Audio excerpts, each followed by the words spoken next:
Mine was winning state for the second time. Mine was pregame songs. Mine was also pregame songs. Even though we got seated really low and we were all annoyed about it, I think the rides, the 2 hour bus rides and the screaming songs would have definitely been my highlight. My highlight, same as last year, shout out to Miss Dyke. It was the chocolate milk after every game. Thank you so much. Mine was probably going to see the Battle of Songbirds and Snakes the night before our state game. Mine was hanging out in the locker room before a state game. Mine was also hanging out in the locker room for a state game. My favorite memory is Allison doing Gigolo. My favorite memory is the cheers on the bench. My favorite memory is the pregame songs. I enjoyed making up funny dances and singing together. My favorite memory was fake fishing at that random park we went to before our game. My favorite memory was before our state game, we turned all the lights off in the locker room and just turned our flashlights on and started singing our favorite pregame song.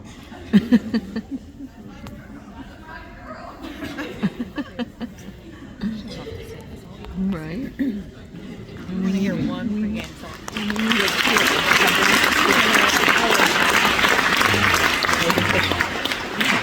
For giving us a little picture into what happened maybe behind the scenes, sometimes in front of everybody as well. So,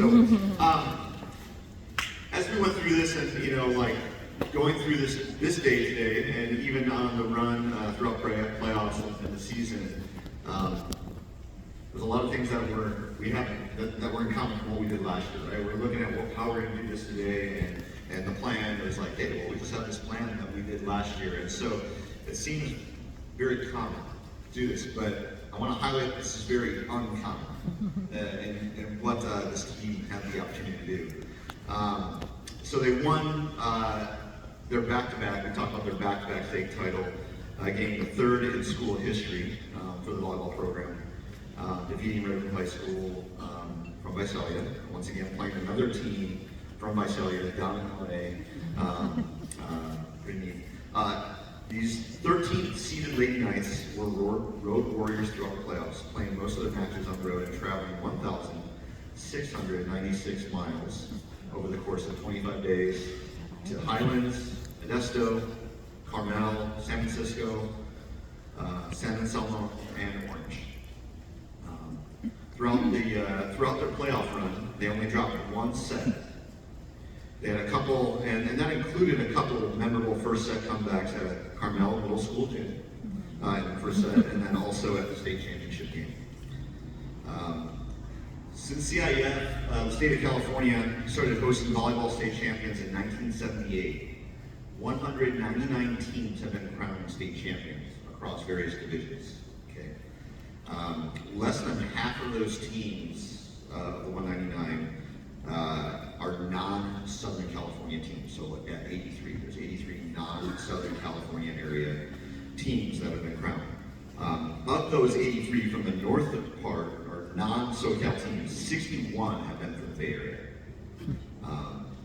Our section, the South 14 section that we compete in sports in, is the second largest section, but only 9 teams from this section have won a state title. 3 of those teams come from Ripon Christian. 1999 D5, last year in D4, and then this year in D3.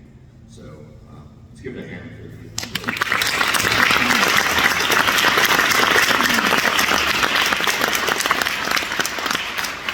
I just wanted to highlight how uncommon this is. I'm going to wrap up here very shortly.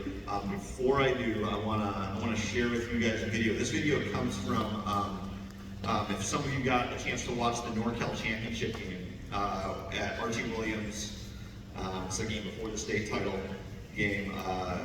They had some cool announcers that talked throughout the whole game, and then they had an opportunity to interview both Coach Kuchka and Jordan Vanderveen after the game. So this is a small clip from them interviewing Jordan Vanderveen. They talked about leading into that. they were asking her about some of the game and the strategies and the things that happened, but they asked her this question. So listen to this question, listen to her response.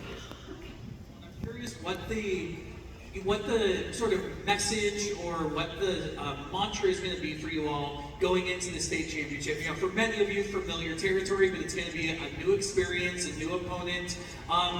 What is going to be your key to success going into what's going to end up being your final game of the season? I think a lot is we try and like focus on the journey and like just how we play together. And we're just so much more than volleyball players, and we've been talking a lot about just our identity in Christ and like just playing for Him and playing for each other, and then just not being selfish on the court. And I think that's made it kind of like more fun. Like we all were talking about it before the game, like we're just not nervous because win or lose, we love each other. We know that we put it all on the court, and I think going to the state, if we keep that mindset where if we play together and rely on each other and trust each other, that whatever happens on the court will happen, and that's okay. And you're going to...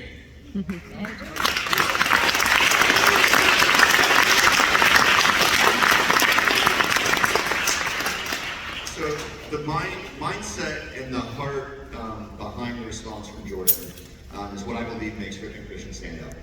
Okay? In the midst of like this momentous victory near the culminating point of her high school career, her response was to highlight that her identity is in Christ, not in themselves or their achievements and values. So this is what makes Ripon Christian special. And this is like what my hope is for all of our students, all of our student athletes. So thank you for sharing that, Jordan. It's not like she was crying. It's not like someone told her to go say that, right?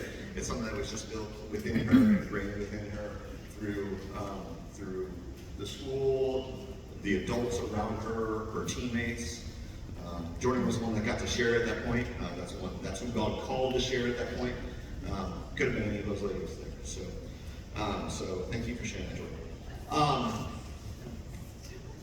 We've had a chance to we got like 15 student athletes up here that we've gotten a chance to celebrate with 3 coaches.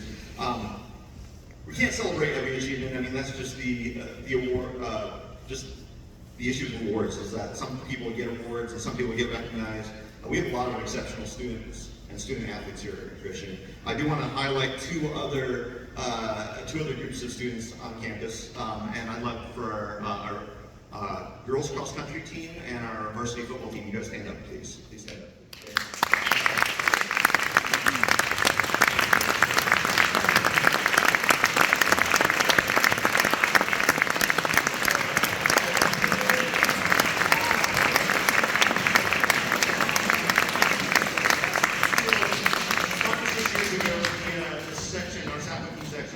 Made up of, I think, 198 schools, something like that, began to give out an award based on each program's academic achievements. It's basically the average of the student athlete's GPA.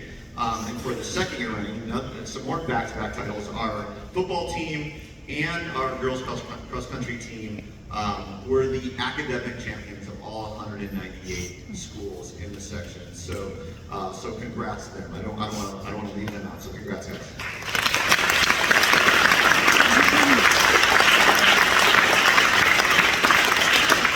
And right now, I think what we'll do together. I think one of the traditions of the girls volleyball program is to do the fight song, the school fight song after the game. So I think we're going to have everybody stand up. I don't know who's going to lead it. You guys are going to stand up. We're all going to stand up. Everybody's going to stand up.